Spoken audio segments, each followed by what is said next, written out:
You haven't spoken to each other for months or maybe even years. But something makes you check the profile of an ex-girlfriend or ex-boyfriend. I want to say that it's normal to sometimes peek into the lives of people you once had a connection with. This isn't necessarily about exes. It could be some old friends. At some point in your life, you were together and then your paths diverged. You change and your surroundings change, and that's perfectly normal.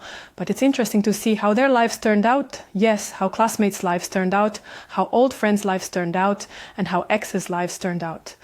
Today, specifically, we'll talk about exes. I was prompted with a whole series of questions on this topic.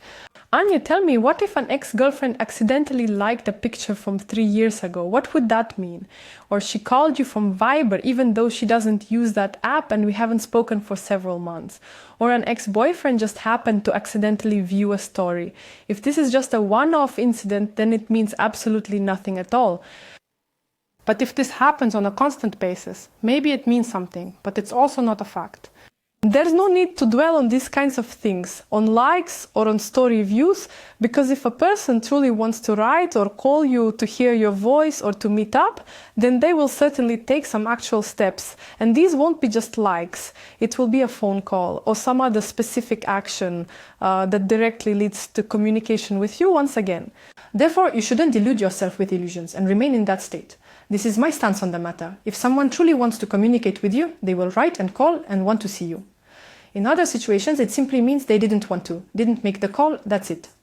However, today we will discuss if this constitutes unhealthy stalking, which is constant monitoring of ex-partners on social media platforms.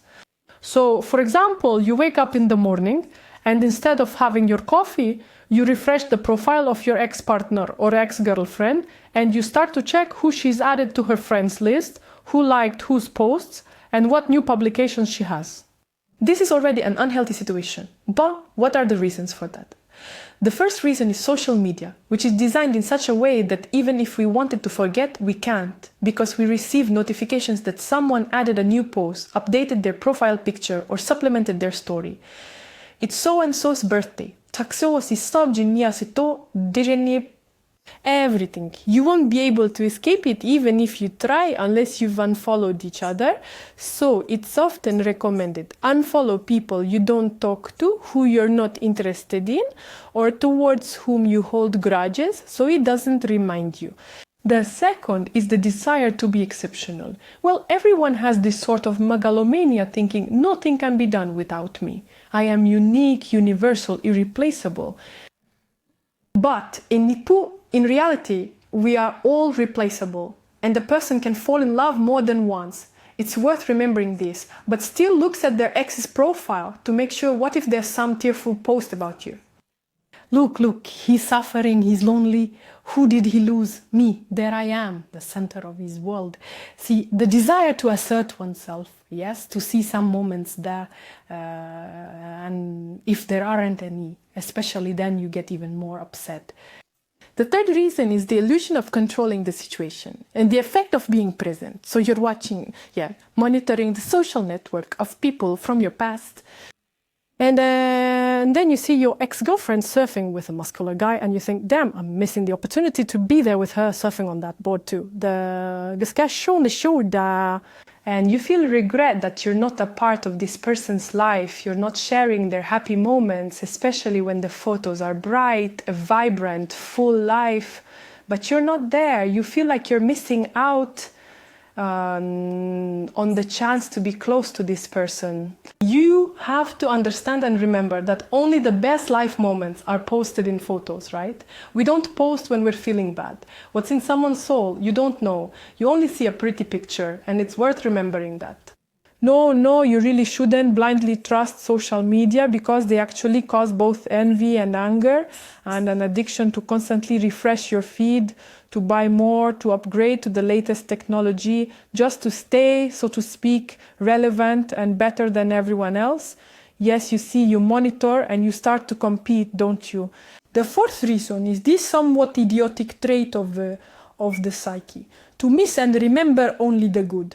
You forget the bad in a second, but you remember the good. You might have 10 bad situations, but you'll recall one good one. Dwell on it and forget that, well, everything was already rotten. Everything was already sour in your relationship. Different people.